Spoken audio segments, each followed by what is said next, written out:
کیا کہہ رہے یار رسول نماز پڑھ رہے ہیں یا نہیں پڑھ رہے؟ نہ میں آپ سے سوال خدا کے لیے یار کیوں اتنی باتیں کرتے؟ رسول نماز میں ہے یا نہیں ہے؟ جب عبادت میں امام حسین علیہ السلام کہاں کے بیٹھا ہے؟ پشت پہ آگے بیٹھ گئے. اب میں کیا کہوں کیسے بیٹھے ہیں اب یہ تو اچھا معاف کرنا سے اور ہاتھ لگتا ہے. اللہم صلی علی محمد وعلی محمد. چلو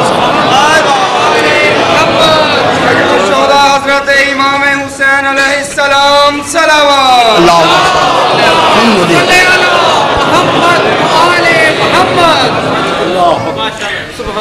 پشت پہ آ کے کیا بیٹھ گئے؟ رسول کی پشت پہ کون بیٹھے؟ کسی نبی کو ذرا بٹھا دے عہدہ نبوت رہ جائے تو مجھ سے پوچھ لے. اور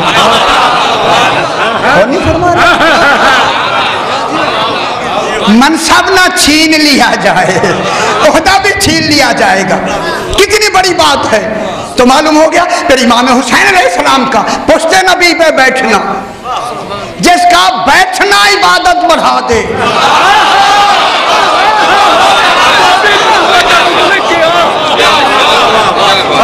نہ بیٹھے یار مجھے بتائے نا بیٹھنا کیسا ہے؟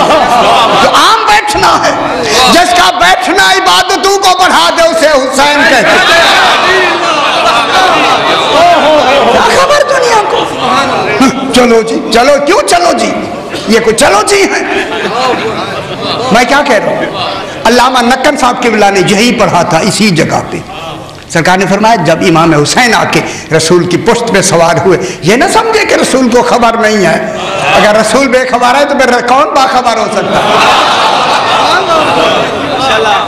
رسول بحیثیت رسول سجدے میں ہے بحیثیت بشر سجدے میں نہیں تھے. نکن صاحب نے فرمایا نکن صاحب نے بحیثیت رسول سجدے میں ہے اور رسول بھی خاتم المرسلین سجدے میں ہے. جہاں نبوتوں کی انتہا ہے وہ سجدے میں ہے. منتہا ترقی نبوات سجدے میں ہے.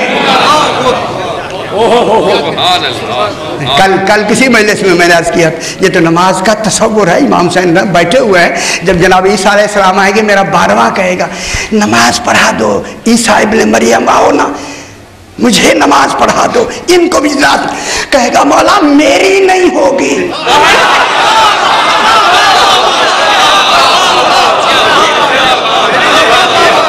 میں کیا کہہ رہا ہوں ہوئے ہوئے ہوئے ہوئے معلوم ہوگا نبیوں کو بھی خبر ہے اگر انہیں نماز پڑھائی تو ہماری بھی نہیں ہوگی. ان کی عبادت کا معیار کیا ہے؟ فرمائے نا ان کی عبادت کا کیا معیار ہے؟ امام حسین نانے کی پشت پہ علامہ نے فرمایا یہاں کہ اب رسول نے بالکل سجدے میں اپنے عدل کے ترازو میں ایک ترازو میں نماز کو رکھا ایک ترازو میں حسین کو رکھا. اب سجدے میں تولا وزنی کون ہے؟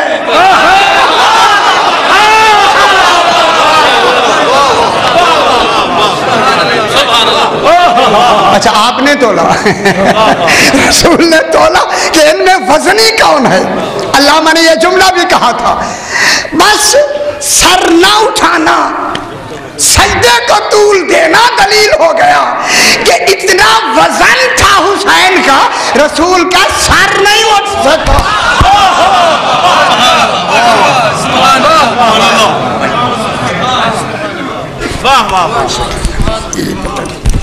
اور محمد و آل محمد بلند صلوات.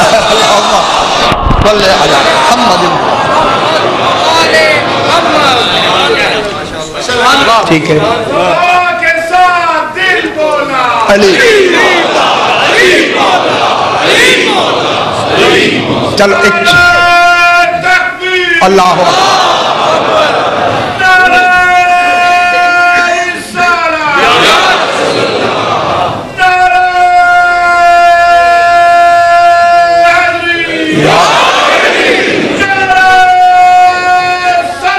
اللہم صلی محمد سبحان اللہ عبداللہ ابن سنان ایک شخص ہے کوفے میں، عبداللہ ابن سنان، ایک روایت میں خالد کی بھی آگے لفظ ہے، اور پتہ نہیں دو ہوں گے یا جو بھی لفظ ہے، عبداللہ ابن خالد بھی ہے، عبداللہ ابن سنان بھی ہے۔ یہ روایت کرتا ہے کہ سرکار امیر المومنین جب کوفے میں تھے، اللہم صلی علی محمد سرکار نکلے اور نکل کے نخیلہ کی طرف چلے، ذرا وہ دور جگہ ہوگی، وہاں جب پہنچے تو میں بھی ساتھ ہوں، وہ عبداللہ ابن خالد کہتا ہے میں بھی ساتھ ہوں، وہاں 50 یہودی علماء پھر رہے تھے، انہوں نے جو جناب علی علیہ السلام کو دیکھا، آ کے انہوں نے یہ لفظ کہی، یہ دعوت تو ثاقبہ میں بھی ہے، آپ ہی علی ابن ابی طالب؟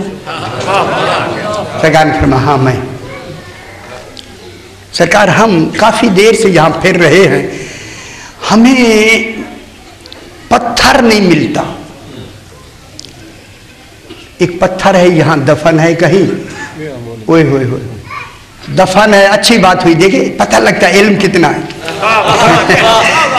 پتھر یہاں ہے تو معلوم نہیں ہو رہا۔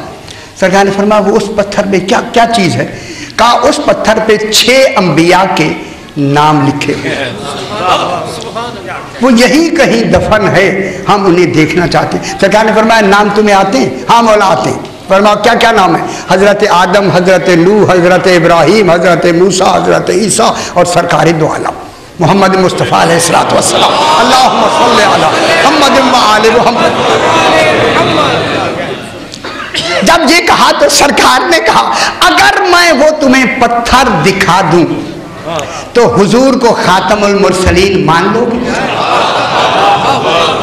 کہنے لگے آئے ہی اسی نظریے میں ہیں کہ ہم سرکار کو پہچاننا چاہتے ہیں۔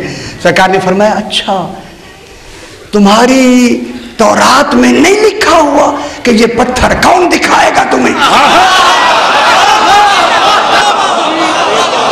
اور نہیں فرما رہے ہیں، میں کیا کہہ رہا ہوں؟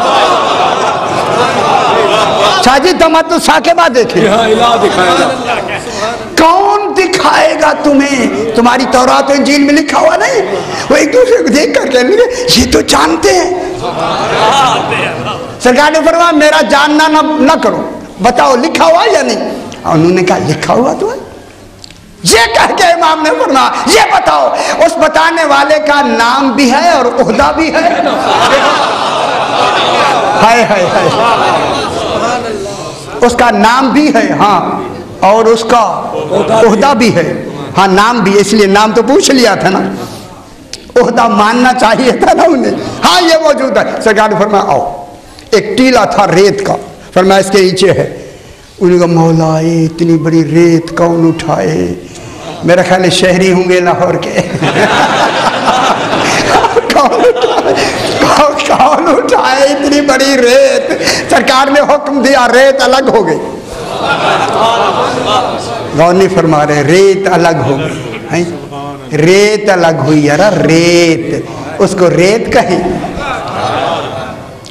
بس ایک پتھر آیا، سرکار نے فرمایا یہ پتھر ہے، اس کے پیچھے نام ہے، چاروں طرف گھومتے رہے، انہوں نے کہا ہمارا نام تو نہیں، فرمایا نام نیچے ہیں، اس کو الٹاؤ نا، سیدھا کرو گے پھر نام آ جائے گا۔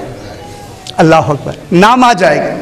اب انہوں نے الٹانا شروع کی، 50 وہ تھے، ایک روایت میں 90 ہو گئے، بابا کوفے میں جب پتہ لگا ایسے ہو رہا ہے تو 900 آدمی ہو گئے، 900 نے زور لگایا، پتھر ہلا ہی نہیں۔ اللہ اکبر، آخر آ کے جناب علی سے کہتے ہیں مولا پتھر ہٹتا نہیں۔ میں کہوں گا اے اللہ جب تجھے ماننے کے لیے بھی تیار ہو کے آئے ہیں ذرا سرکا دینا تو۔ کہا جب تک علی نہیں ہاتھ لگائے گا نہیں سرکے گا۔ ہاں ہاں اے اللہ ذرا تو کر دینا ایسے۔ میں کیا کہہ رہا ہوں؟ نہیں کیا، اوئے ہوئے ہوئے، ابھی بحث کرتے ہیں، ابھی نہیں ہوا تو جناب نے فرمایا چل کے دیکھتے ہیں کہ وہ کون سا پتھر ہے جو ہٹتا نہیں ہے۔ جب گئے تو لوگ زور لے، فرمایا سارے ہٹ جاؤ۔ اچھا ہوا، خدا گواہ ہے اچھا ہوا، ورنہ تاریخ کچھ اور کہہ دیتی۔ جناب علی نے اکیلے زور نہیں لگا، اور بھی تو تھے،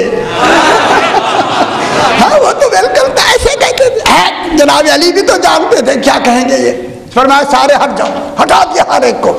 یہ چھوٹی سی انگلی لگائی, پورا ہاتھ نہیں. پتھر الٹ گیا اور اس کے اوپر جو نام تھے وہاں سے نور نکلنے لگا. سبحان اللہ. جب نور نکلنے لگا انہیں یقین ہو گیا کہ پتھر یہی ہے اور وہی نام ہے. تو سرکار نے فرمایا ہم نے اپنا وعدہ پورا کر دیا ہے, بتاؤ تم اپنا وعدہ پورا کرنا چاہتے ہو یا نہیں؟ انہوں نے کہا سرکار جب سے آپ نے ریت ہٹائی ہے تب سے مان چکے ہیں.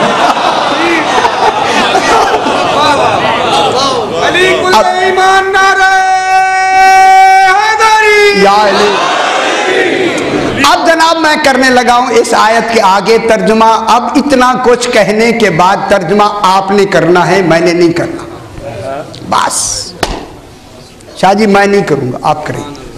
اب یہاں لکھا ہوا ہے وَمَا كُنْتَ تَدْرِي مَلْ كِتَابُ. قرآن اٹھا کے دیکھیے, میں ایسے نہیں کہہ رہا, خدا کے لیے دیکھیں گھر جا کے. مَا كُنْتَ تَدْرِي مَلْ كِتَابُ وَلَلْ ایمان. ترجمہ لکھا ہے میرا رسول تو نہیں جانتا تھا. تدری نہیں جانتا تھا. کل بحث کریں گے ادراک پر. تو نہیں جانتا تھا کہ کتاب کیا ہے اور ایمان کیا ہے. یعنی تھا تو لیکن جانتا نہیں. یہ ترجمہ ٹھیک ہے نا؟ میری رواداری نہ کرے یار, یہاں لوگوں کا دکھاوا نہ کرے. اللہ خدا کے لیے یہ عقیدہ ہے, لفظی بھی نہیں ہے, لفظی ترجمہ نہیں ہے. میں کیا کہہ رہا ہوں یار, میں اتنی بڑی جگہ پہ بیٹھ کر کیا کہہ رہا ہوں آپ سے, کوئی عام بات نہیں ہو رہی سمجھے کہ چلو جی نہیں ہے. انشاءاللہ تفسیر میں لکھ رہا ہوں, دیکھیں آئے گی پھر پتہ لگے گا آل محمد ہیں کیا. ما کنت تدری, ترجمہ یہ کیا گیا. شاہ جی افسوس ہوتا ہے کہ تو نے جتنی تفسیریں اٹھائیں یہی لکھا ہوا ہے, تو نہیں جانتا تھا کہ کتاب کیا ہے اور ایمان کیا ہے. یعنی اس کا مقصد ہے حضور پاک ہوتے ہوئے بھی کوئی لمحہ تھا کہ نہیں جانتے تھے. ہائے ہائے ہائے کتنی بڑی. لہذا اب ترجمہ ہمیں کرنا چاہیے. ترجمہ اب میں کرتا ہوں. یہ ترجمہ بھی آپ نے سن لیا. اگر اس میں کوئی حق نظر آئے تو پھر مجھے داد دے دیجئے گا کہ یہ ترجمہ درست ہے. انہوں نے ترجمہ کیا کہ تو نہیں جانتا تھا کہ کتاب کیا ہے اور ایمان کیا ہے. لیکن میں کہتا ہوں, اللہ کہہ رہا ہے میرے اس امر سے پہلے جب سے میں نے تیرے وجود کو نہیں بنایا, اب جب بنا دیا تو تو نہیں جان سکتا تھا کہ کتاب کیا ہے اور ایمان کیا ہے. سبحان اللہ. تو دیر سے سمجھ آئی. تو نہیں جان. یار قرآن میں بھی دلچسپی نہیں ہے, کیوں؟ میں کیا کہہ رہا ہوں, تو نہیں جانتا تھا کتنا بڑا نقص ہو جائے گا. اسی پہ کتابیں بھی لکھی گئی. یار سوال و جوابات بھی ہوئے ہیں آپ کے سامنے, ساری پچھلی سالوں کو دوہرائیں نا. شاہ جی کتنی بڑی بحثیں ہوتی رہی ہیں, لیکن اس کا ترجمہ کیا ہے؟ تو نہیں جان سکتا تھا جب تو تھا ہی نہیں. میں کیا کہہ رہا ہوں, جب تو تھا ہی نہیں. وحی کا تعلق ہی بتا رہا ہے کہ وحی ہوئی تو وجود آیا. اللہ نے انہیں روح جو بنایا, انہیں امر بنایا, وہی بھیجی, تب ان کا وجود بنا. جب تو لیکن ان کے وجود بننے میں اور اللہ کے بنانے کے درمیان میں زمانہ نہیں ہے, عدم نہیں ہے. سبحان اللہ. خدا کے لیے جملہ کو میں جملہ کو 14 کے